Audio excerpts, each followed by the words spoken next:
What's up, everybody? Welcome back to another episode of the 10-7 MMA Show with myself and Justin's guitar hero, James. We are back after a crazy weekend. Well, I'll tell a little bit, not everything, but Justin actually came down and we hung out all weekend. It was super fun. We even went to a couple classes at my MMA gym. Justin had some crazy experiences sparring some people. I don't know if you want to talk about that or give that story, but that's kind of funny. It's just the nature of the beast. I feel every time I go into a new gym, and it's not just because of who I am. It's just I'm a fresh face in the gym. The guy saw me. I probably look relatively tough, and he wanted to fight very first round. Man, I couldn't even believe it. Just unfortunate. That's why I'm really skeptical and like what's the word I'm looking for?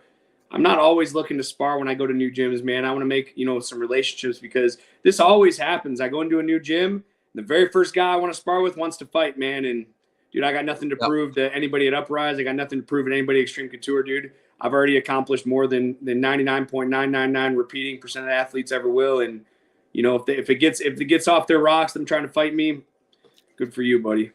And I'll tell you the story from my vantage point. I was watching the sparring because I wanted to watch Justin spar.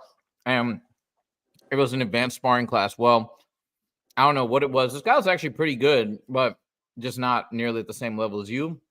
I think he didn't realize what he was getting into. And he threw a knee, a pretty deadly knee in sparring. And me and Justin have talked about this before. Like, I've never thrown a knee or nobody I've ever sparred. And granted, I spar lighter, but we never throw knees, never throw elbows. It's too dangerous. And it was within like the first 5 or 10 seconds he throws a knee. And Justin, rightfully so, took that as like a sign of, hey, you're trying to hurt me. You're not trying to just spar.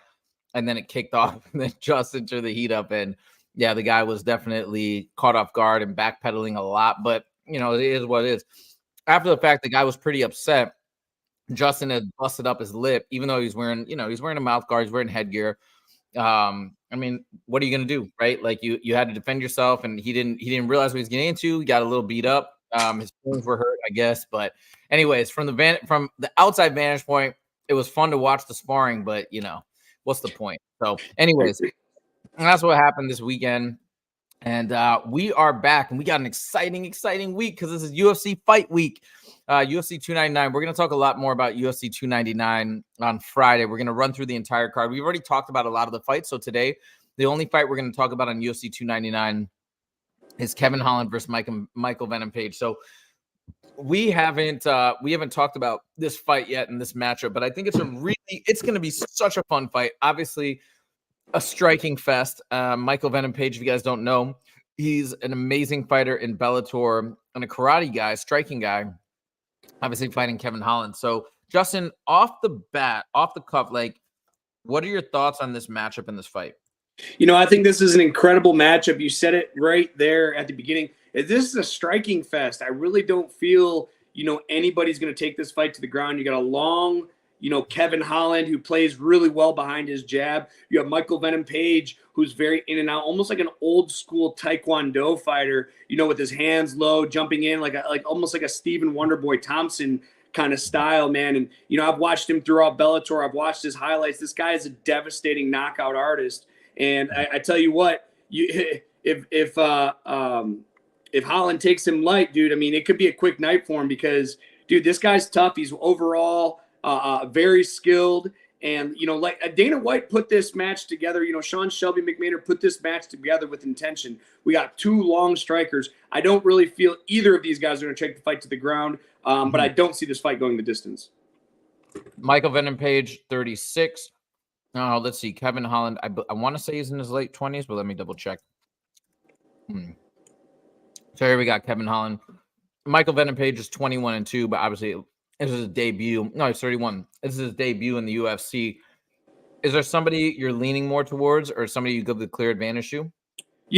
I'm going to take Kevin Holland in this match, because there's a lot of hype behind Michael Page right now, but he hasn't fought anybody the caliber that Kevin Holland has, and when you go to these crossover events, like when Michael Chandler came to the UFC, when you had like Bellator versus PFL, I think PFL only had, one winner out of that Bellator PFL card. So, I'm really going to take the more prestige organization here. I know Michael Venom's tough. I know he's really unpredictable, but a lot of his highlights have come against cans or guys that haven't really done much with their career. So I'm going to give the advantage to Kevin Holland due to experience and stuff. So I'm hoping that I don't really care who wins this fight. Like, oh, I'm a Kevin Holland fan. I do want to see what Michael Venom is going to bring to the table, crossing over to the UFC. There's a lot of hype behind him. Let's see if he can back up all that hype. Now, Ian Gary spoke on this fight, I think 2 weeks ago. Okay. The week of his fight. And he said unequivocally, he's like, oh, what's the matchup? Oh, he's like, Kevin Holland, no problem. He's like, it's kind of what you just said. He hasn't fought the same caliber. Kevin Holland's been in the UFC for a minute. He thinks Kevin Holland all day. I'm going to agree with you. But regardless, it's an exciting fight and it's a cool fight for whoever wins. There's going to be a lot of interesting plays for the winner to go. So I can't wait. I'm going to pick Kevin Holland too, but let's see what happens. Hey, we got to start our scoreboard, man. We got to get our scoreboard going. Okay. We're going to do it this week. Let's keep track. But this one, we're both choosing Kevin Holland. So it is what it is. Now, we're moving on. This is a big fight week. This is a huge fight week. Your boy, Francis Ngannou, is fighting this Friday in Saudi against Anthony Joshua. So for those of you guys who don't know, Francis Ngannou trains with Eric Nixick at Extreme Couture. His main striking coach right now is Dewey Cooper. They're lining him up to fight Anthony Joshua, who's an Olympic boxer. I think he's an Olympic gold medalist. I can't remember for sure, but I know he fought in the Olympics. He's a very, very good boxer. We don't know that much about boxing per se, but Justin knows all things Francis, obviously, as Francis went to Extreme Couture after he left Paris. Justin, can we get some thoughts on this fight and this matchup? Again, with the caveat that we're not boxing guys. Yeah, I really think that I'm giving the advantage to Ngannou, and I know I am biased towards him. He is my teammate. We both trained in Extreme Couture, but man, he looks so good against Tyson Fury. And the thing is, when you look as good as he did against the best heavyweight boxer in the world, Francis is only getting better. Tyson Fury, is kind of towards the end. His skill gain is lackluster now, and it's not because he doesn't train hard. It's just he's been doing it for so long. The longer you've been doing it, it's harder and harder to build your skill set. When Francis has only been boxing for a couple of years, so he still has 5 more years of growth in this sport. Anthony Joshua, man, super tough boxer, but he's been known not to show up every time. He fought that Mexican boxer. I'm trying to think what his name is, and he got knocked out a couple of years ago from him. I can't remember what his name is. I'm gonna look it up right now. This was a fight that he was supposed to go in there and mollywop this guy, and he came up on the receiving end of that. So I'm giving the advantage to Francis Ngannou. I think his boxing is going to look good. He has something he wants to prove that he can box. And I'm really excited about this. This is a great opportunity. He's not fighting Tyson Fury. I think the size, he's going to have the clear size advantage. He's going to have the clear power advantage. And with him working on his boxing with, high-level boxers day in and day out, I haven't seen him one day at Extreme Couture while getting ready for this fight. That tells me he's at a legit boxing camp working on his craft. Francis Ngannou by knockout. Okay, so what about this notion? I want to get your thoughts on this. So some people are saying, oh, well, Tyson Fury had no footage on Francis, so he came in without knowing anything. That's what gave Francis the edge, or part of what gave him the edge. Now there's a fight. Now there's something to watch. Do you think that it's going to change the dynamics substantially and make it a lot more likely that Anthony Joshua is going to win? Or do you think because Francis is so early in his boxing training, he's going to probably evolve so much that it doesn't even matter? You took the words right out of my mouth, dude. Remember, the guy we saw fight Tyson Fury isn't going to be the same guy that's fighting Anthony Joshua. This guy is, I have to reiterate this, and the viewers need to understand, this guy is getting better every single day. This isn't like, me, I'm at the end of my career. You watch, my last 5 fights. Okay, you can kind of get an idea of what I like to do, what I'm in the groove of doing, what habits I have. Francis doesn't have any habits. He's changing his style. He's changing his technique. He's getting better. My training gains are very small as I'm getting better small. He's taking leaps and bounds every fight, every training camp. Every time he goes to a new gym, he's learning a new technique and he's learning how to implement it with him. I don't think it matters. I think Francis Ngannou is too early in his career, just like you said. I really think that, he's going to be a different fighter than when he fought Tyson Fury. He's going to be a different fighter after he fights Anthony Joshua. Again, the sky's the limit for this man, and he's only getting better. Okay, so we're going to do a little bit of math here because if you guys don't know, math is my thing. That's why I teach. And I have a tutoring business related to academics. So we're going to talk about, like, when you talk about this rate of growth, what it reminds me of is a logistic function, right? So, like, not exponential, right? Because there's always going to be a cap in every player. So the logistic function models this type of growth where you have a spurt. This is often like what you use to model growth of bacteria or viruses, like the pandemic. And then it eventually tops off, right? As you get to the carrying capacity, you get to the point where, hey, the entire population has been infected. Now the rate of infection is going to slow. Same with MMA and boxing and these types of skills, right? So what you're describing is Francis might be at this very early stage where now the rate of growth is going to start to look exponential. He's going to start making gains in very, very quickly compared to someone like Anthony Joshua already over here, right? So now we're having real marginal gains, still some gains, but very marginal. So just to put a picture to that concept of what you're describing. But this is really exciting. Plus, you have to take into account that Francis is jacked, dude. He's so big. He's got so much muscle. And I have to believe that that's just going to make him, I don't even know. I don't know if it's possible to even knock him out. Has he even ever been wobbled? I don't think he has. No, he's never been hurt. He's never been knocked out. Now, that's we talk about the longevity of fighters. Is we talk about my age at 34 years old. Why am I more aged per se than a typical 34-year-old? Is just because I've taken all this damage on the head, for the last 13 to 20 years with wrestling, football. Francis hasn't taken this damage, so even if him and I are the same age, and I believe we are around the same age, he's still fresh. His brain is still fresh. You put his brain under an MRI and somebody that's been doing it like me for 20 years, our brains are going to look different. It just is what it is. He's essentially, I like to call it a barn find. He's a car that we found in a barn that runs good, that has low miles, man. It's going to run good for a long time. Compared to a race car, I consider myself a race car where I'm on the track, putting in the miles, and I have been for a long time. So, you're absolutely right, dude. Francis hasn't been hurt in practice. He hasn't been hurt in fights. He's been hit with MMA gloves. He's been hit with boxing gloves. This guy is a mountain of a man, and it's going to take something really special to hurt him. I cannot wait for this fight. And that last time when he fought Tyson Fury, I didn't buy the fight. And I felt I was so mad that I didn't, because I literally thought everybody was saying it was going to be game over, is ridiculous, this and that. And then he shocked the world. That was such a bummer. I'm definitely buying this fight. What a weekend of fights we have. Friday, Francis. Saturday, UFC 299. Let's go. All right, now topic number 3. Charles Felony Bennett fought this weekend. The reason why I want to bring this up is we talked about him on the last show. And the thing is, Charles Bennett, for those of you guys who didn't hear my story last time, I sat next to him at the Jake Paul fight. And the guy is crazy, man. He was just yelling stuff, and I didn't know who he was. And I saw some people get autographs from him. But I asked one of the kids who got his autograph, who is this guy? And told me he's a fighter. Learned about him since, and he's a fascinating fighter. But the one thing that you hear about him is he's very naturally talented. He's around my age, 44, but he doesn't like to train. He just kind of goes in and uses his physical attributes. Well, he fought on Saturday, and I want to show you guys the footage because it's a pretty quick fight. But let's see what happened to Charles. And one thing you got to say, Justin even said he wanted to fight him at some point, right? Or you would still be. Yeah, no, I would love to. He's a legend.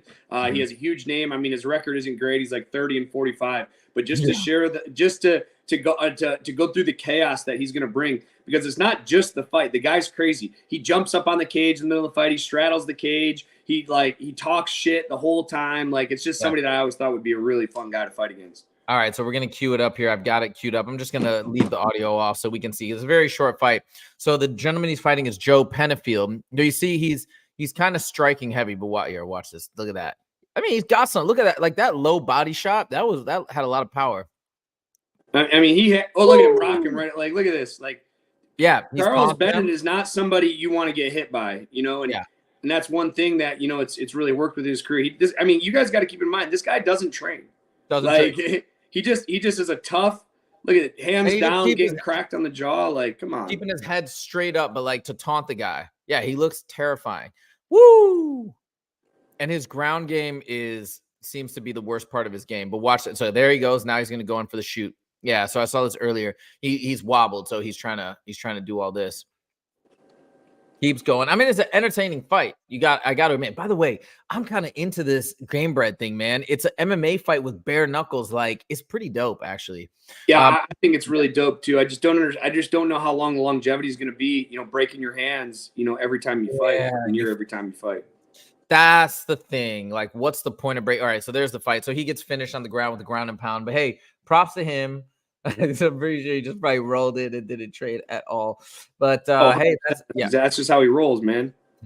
So let's see what happens. I imagine he'll probably still be fighting in Game Bread promotion. So those of you guys don't know, check out. There's a documentary on YouTube about Charles Felony Bennett. His old name used to be Crazy Horse, but apparently he doesn't like that nickname anymore. So don't call him that. And yeah, in person, he's exactly how he is when you see him fight. So anyways, just wanted to come back to that. All right, the last topic for today, and we're gonna have a ton of stuff to talk about on Friday. So if you guys want a breakdown of all the fights on the main card of UFC 299, plus we're probably even gonna talk about one or two fights on the prelims because there's some good fights there too. Curtis Blades, Gelton Almeida. That's gonna be an interesting matchup. But anyways. That will be on Friday. But this is an interesting video that I saw today. Michael Bisping really going off on Jake Paul. And I don't know how to feel about this because I'm actually a big fan of Jake Paul and I really appreciate what he's done, especially for somebody like me who loves combat sports but trains as a hobby. I feel like I resonate with Jake Paul in that, hey, that's something I wish I had the courage to do, to be honest, is to go in and have even just one real fight. I'd be so proud of myself. Sure. He's gone in there, and boxing is, it's very dangerous. And he's gone in there, he's fighting MMA. Dude, I would never fight a professional MMA fighter. Like, that's crazy to me. Even they're like, oh, it's a different sport. Yo, MMA fighting, like, watch some hit pads. It's scary. You don't want to do it. So, and he's doing it, and he's winning. And now he's fighting real boxers. But let me show you what Michael Bisping had to say, and I want to get your thoughts on this reaction because you might agree with him. I don't know. Here, in terms of just skill, technical ability, this wasn't a fight. Okay, Jake Paul was always destined to win this fight, and you are the suckers if you paid for this fight. And I know most people didn't. Okay, most people didn't, but I'm going to get to that in a little bit. Okay, we're going to talk about why Jake is making a big mistake here. But first of all, we're going to play a little bit of his post-fight celebration with Ariel Helwani. Let's get ready for this. Okay, I'm gonna skip this part because he's just talking about whatever. We're gonna come back to when Bisping picks it up again. Mate, swinging punches like an absolute maniac, leaving openings to get countered all day long against a decent boxer. But he doesn't have that threat because he wasn't going up against a trained pro, a man that's dedicated himself for many years. Listen, the man had a good record on paper, but he hasn't fought recently. He had one fight last year. Before that, he hadn't fought for 4 years. That means he'd given up on the dream. This was just a payday. He was paid $2 million, which is phenomenal. Very, very happy for the man. And I'm not trying to shit on the opponent, and I respect everyone that steps in there. But this is bullshit, okay? So strong words from Michael Bisping. I completely disagree with him. And I don't understand how people are so hard on Jake Paul. Like, imagine me going in and starting to fight like real boxers, my weight, feather, what's it called? Flyweight or even lighter, right? We mentioned the 115-pound division that I probably could cut to. So I'm pretty light and lean right now. But like, imagine me going in and like starting to fight. Fine, the guy's got a 20-fight record, but he's not training and he's whatever. Yo, if I beat somebody like that, that'd be insane. I'd be freaking out. And then people would be like, "Oh, but you're not fighting a 10-0 boxer, 20-0 killer." It's like, and I just don't get it. To me, I think what Jake Paul is doing is so inspirational and so scary that he's overcoming that challenge. What are your thoughts on Michael Bisping's take? For a long time, I agreed with Michael Bisping with exactly what he's saying, but it's not coming from a spot. And Michael is right, talking about how his last, the last guy fought was a can and it was for a payday. I think there's some, jealousy going on there because I'm not throwing shade at Bisping. But, dude, we've dedicated our lives to this sport, MMA. Michael Bisping, with one eye, he's the world champion in the UFC. And, I think that he feels he's worked so much harder than someone like Jake Paul, and he's only going to get paid 1% ever of what Jake Paul is getting paid. And I can relate to that, man. I've dedicated my whole life to this sport. I've sold my soul to the devil. I moved away from my family. I'll never make a tenth of what Jake Paul makes. and he just fights YouTubers. Now, with that being said, he did knock out Tyrone Woodley. That's impressive to me. Was it Logan or Jake who beat Anderson Silva? Like these Jake. guys, it was Jake. Like these guys are beating legit fighters. Now, the thing is, I mean, there's such a weight discrepancy and size discrepancy is what's really giving them the advantage. And these guys are old. But regardless, Michael Bisping, in my opinion, got knocked out by Anderson Silva, and Jake Paul beat Anderson Silva. So in boxing, of course, I think his voice is being more negative towards Jake because of jealousy, man. And the reason I can say that openly is because I'm jealous. If I was Michael Bisping, I'd be jealous too. I was the world champion of the UFC, the greatest fighter, considered the greatest fighter in the world at one point during my career, and I'm making a 10th or 15% of what this YouTuber who just talks shit online and gets to fight cans for. I mean, even his opponent got $2 million. His opponent, who lost in the first round, got paid $2 million.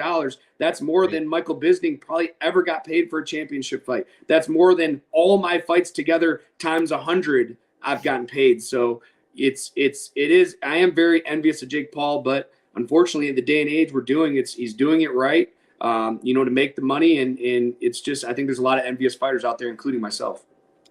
But do you agree with me that, to me, I feel like I can relate more with Jake Paul than a fighter, right? Like than you or Michael Bisping. Like I get why, perhaps in that sense, he may feel jealous, but to me, he kind of represents a normal person achieving the impossible. Like how ridiculous! Granted, he's a lot younger than me, but how insane would it be for me at like 25 to start training and like fight MMA and expect to be good? It's crazy. Well, here's something a lot of people don't know is Jake Paul and Logan Paul were athletes before being YouTube stars.